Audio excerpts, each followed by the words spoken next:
In 2020, something changed off the coast of Spain. Orcas started ramming sailboats, not randomly, but with surgical precision, targeting rudders specifically. Over 700 incidents later, scientists realized this wasn't aggression, it was education. A single orca named White Gladis learned that human boats have a critical weakness, and she taught an entire generation how to exploit it. But the boat attacks are just the beginning. From ghost hunting behind cargo ships to stripping millions of dollars worth of fish from commercial longlines, orcas aren't just adapting to human technology, they're reverse engineering it. And here's what should terrify you. Their learning curve is exponentially faster than our ability to defend against it mimics. Here's where the story gets stranger. In early 2024, marine biologists monitoring orca pods near the Aleutian Islands noticed something they couldn't explain. The orcas were following fishing trawlers. That part wasn't new. What was new? They'd gone silent. No echolocation clicks, no communication calls, nothing. For a creature that uses sound the way we use sight, going silent is like hunting blindfolded. It makes no sense until you understand what they were doing.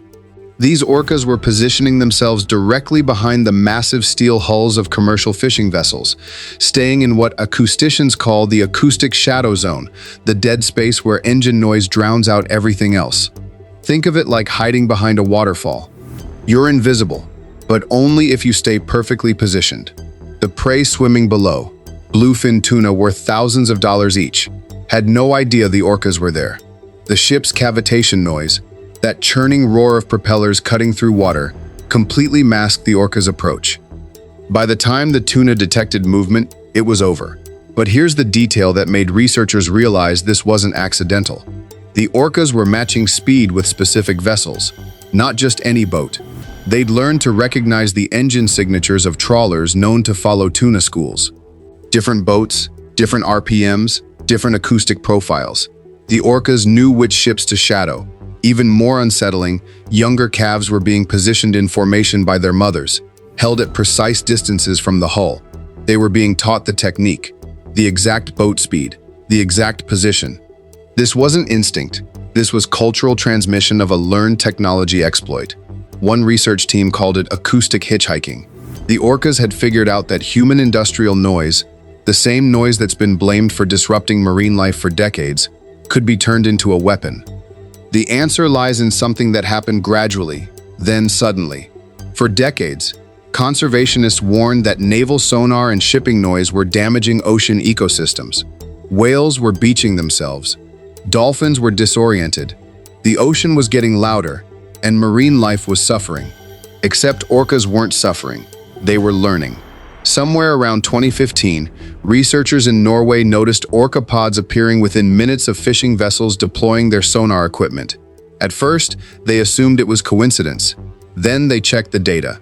The orcas weren't fleeing the sonar pings. They were following them. Commercial fishing boats use sonar to locate schools of herring and salmon. The equipment sends out a specific frequency, around 38 kilohertz, that bounces off dense fish schools and returns a clear signature. To a fisherman, it's a map. To an orca, it became a dinner bell. The orcas had learned to associate that exact frequency with food. Not just any sound, that specific pitch, that specific pulse pattern. They'd essentially hacked the fisherman's GPS system and started using it for themselves. But the real genius was what came next. When a large ship moves through water, its propellers create cavitation, millions of tiny bubbles that collapse and create a massive wall of noise. It's one of the loudest sustained sounds in the ocean, routinely hitting 190 decibels. That's louder than a jet engine. For years, scientists assumed this noise scared prey away. And it does. Fish flee from the ship's path, scattering in every direction, right into the orca's waiting ambush. The orcas position themselves perpendicular to the ship's trajectory, creating a kill zone on either side. The ship acts like a beater in a hunting drive, flushing prey directly toward the predators. The cavitation noise is so overpowering that the fish can't hear the orcas approach until it's too late. It's a sonic smokescreen. And the orcas didn't create it, we did. They just figured out how to use it. In Alaska, researchers documented orcas adjusting their hunting patterns based on shipping schedules. More ships in the area meant more successful hunts. The correlation was undeniable. One biologist described it as turning our industrial chaos into their tactical advantage. But using our noise was just the warm-up. What they did next went from opportunistic to deliberate. May 2020. Strait of Gibraltar. A sailing yacht lost steering. The crew radioed for help, reporting that something had struck the rudder repeatedly. When they were towed to port, the damage was obvious. Bite marks and impact fractures, concentrated entirely on the rudder mechanism. It happened again and again. By the end of 2020, over 50 incidents. By 2023, more than 700.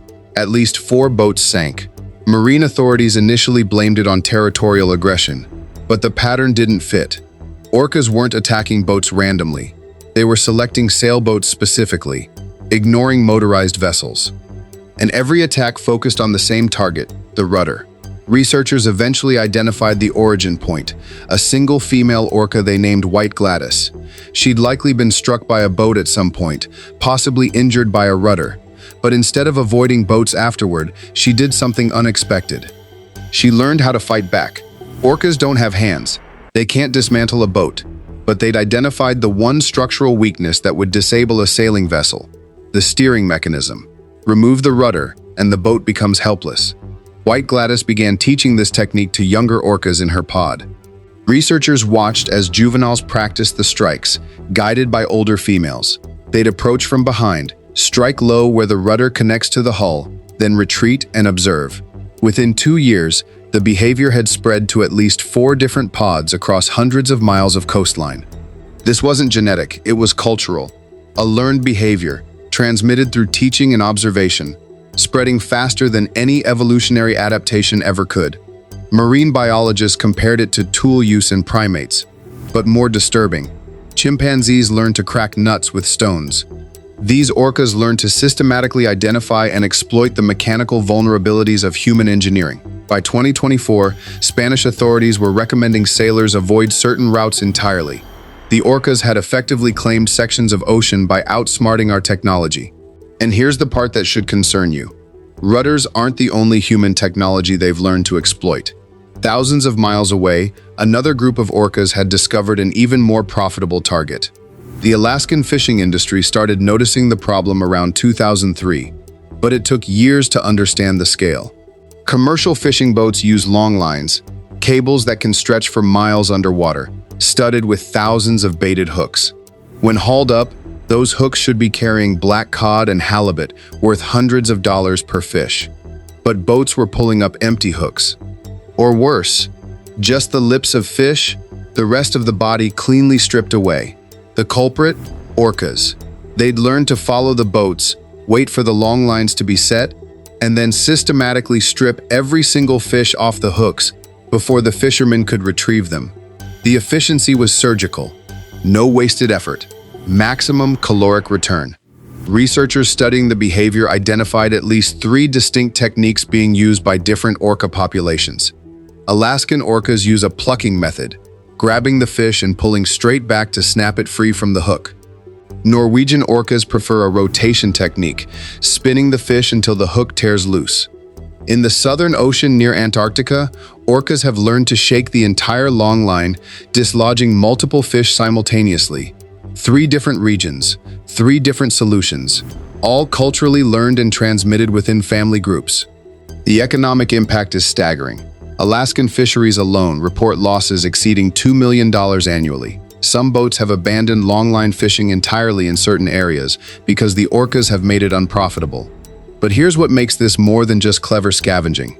The orcas can identify specific vessels. They recognize the acoustic signature of individual boats' engines. They know which fishing companies target which species. Some pods have been documented ignoring boats that fish for pollock, a species orcas don't prefer, while actively pursuing boats targeting black cod and halibut.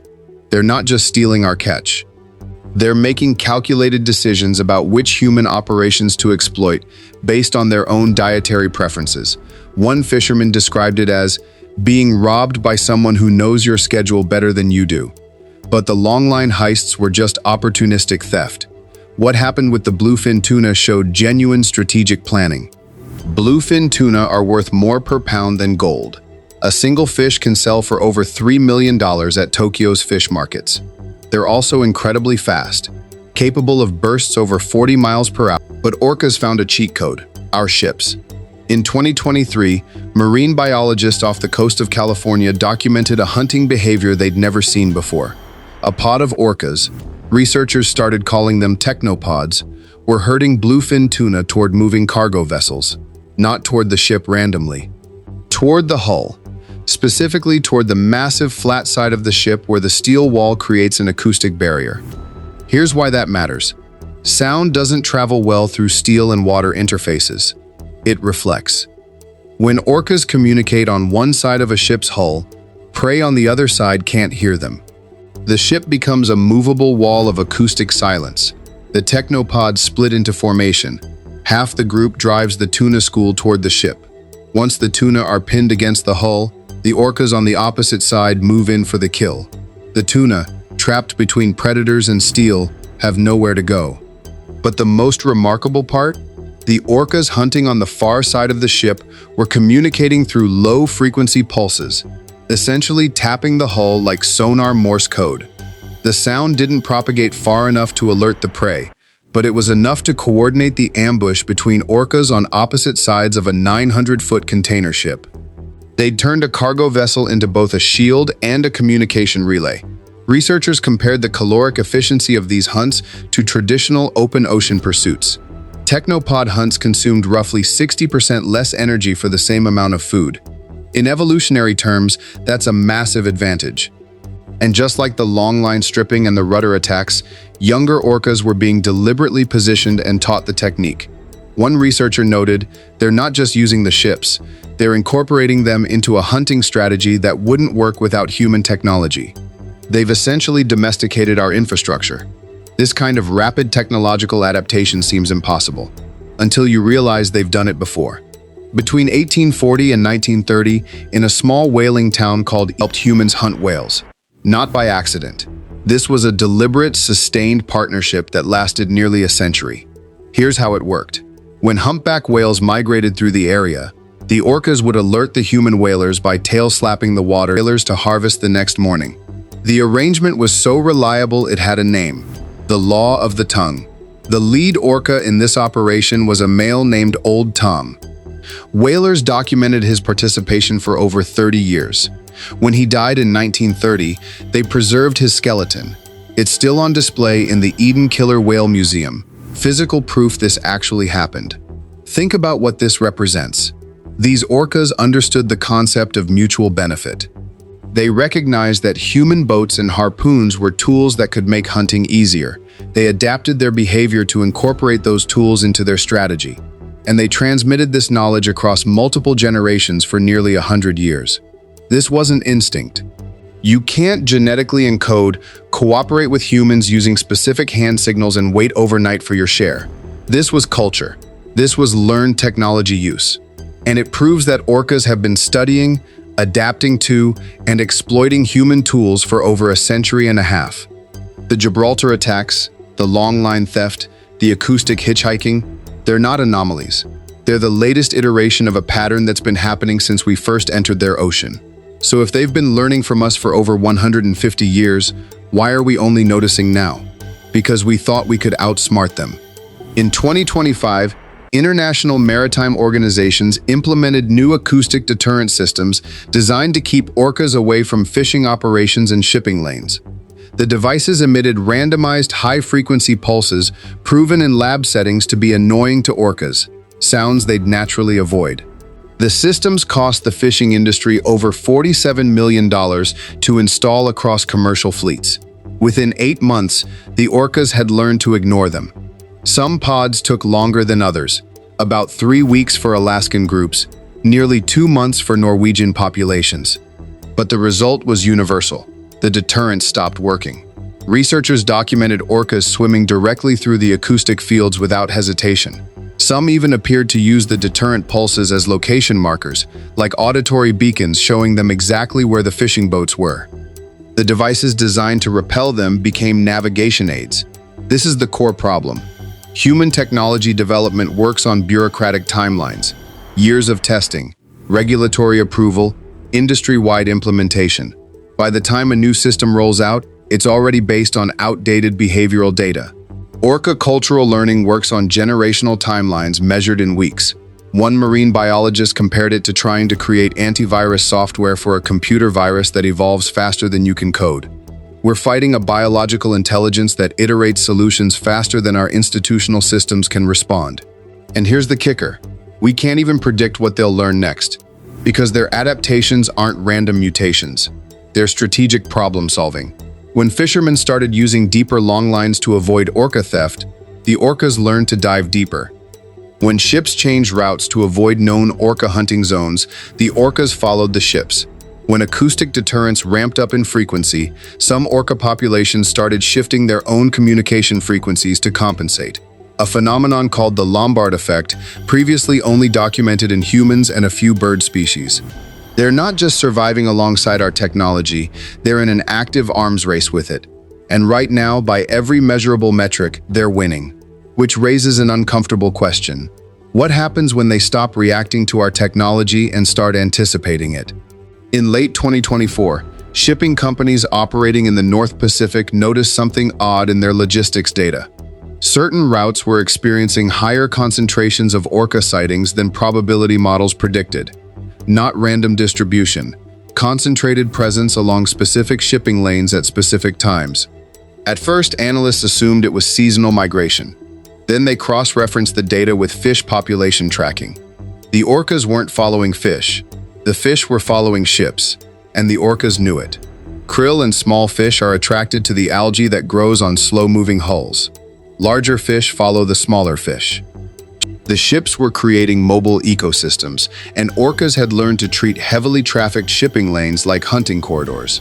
Some marine ecologists are beginning to suspect that certain pods are actively herding prey schools toward shipping lanes, using the concentration of vessels as a natural funnel.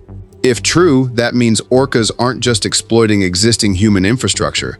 They're influencing where prey moves based on where they know human activity will be. Think about the implications. We've spent decades studying how human activity disrupts animal behavior. We've never seriously considered that a species might be sophisticated enough to deliberately incorporate our activity into their survival strategy at an ecosystem level. But the evidence keeps mounting. Antarctic orcas now routinely follow icebreaker ships through polar ice, hunting in the cleared channels. They wait for the ships to do the work of breaking through barriers they couldn't penetrate themselves. Orcas in the Sea of Cortez have been observed shadowing tourist dive boats, apparently aware that the boats attract reef fish that cluster near divers. Off the coast of New Zealand, researchers documented orcas manipulating floating kelp into tight formations, then driving fish into the kelp barriers, a tactic structurally identical to how they use ship hulls, except they're building the barrier themselves, and start thinking of them as strategic actors who view human infrastructure as part of their available toolkit. Which raises an ethical question no one wants to ask out loud. If orcas are deliberately using our technology, our shipping routes, our fishing operations, are we still the dominant intelligence in the ocean? Or have we become the unwitting support system for theirs? And there's one more thing researchers found that no one can fully explain yet. In March 2024, a marine research team tracking a pod off the Vancouver Island coast documented something that didn't make sense. The orcas approached a stationary sailboat, no one on board, anchored in a bay. They circled it, not hunting, not playing. They appeared to be examining it. One orca surfaced repeatedly near the rudder. Another stayed near the bow. They weren't biting, weren't striking, just observing. After 17 minutes, they left. 3 days later, the same pod encountered a similar sailboat, this one with crew aboard, moving under sail. They attacked the rudder immediately, disabled the boat within minutes. The researchers reviewing the footage realized what they'd witnessed. The orcas had practiced. They'd studied a stationary boat to understand its mechanics before engaging with a moving target. That's not adaptation. That's reconnaissance. And it's not an isolated incident. Since then, observers have documented similar inspection behaviors in multiple regions. Orcas approaching infrastructure, buoys, oil platforms, anchored vessels, with no apparent hunting or feeding motive, just learning. One researcher off the record said, It's like they're reverse engineering our world, figuring out how it works, and we have no idea what they're going to do with that information. Right now, somewhere in the North Atlantic, a pod is following a container ship in complete silence. In the Strait of Gibraltar, juvenile orcas are practicing rudder strikes under the supervision of older females. Off Alaska, fishermen are pulling up empty hooks while orcas watch for signals that match the frequency patterns of ship engines with accuracy they can't explain. The ocean's smartest predator has figured out that the biggest thing in their environment isn't a threat, it's a tool, and they're teaching their children how to use it.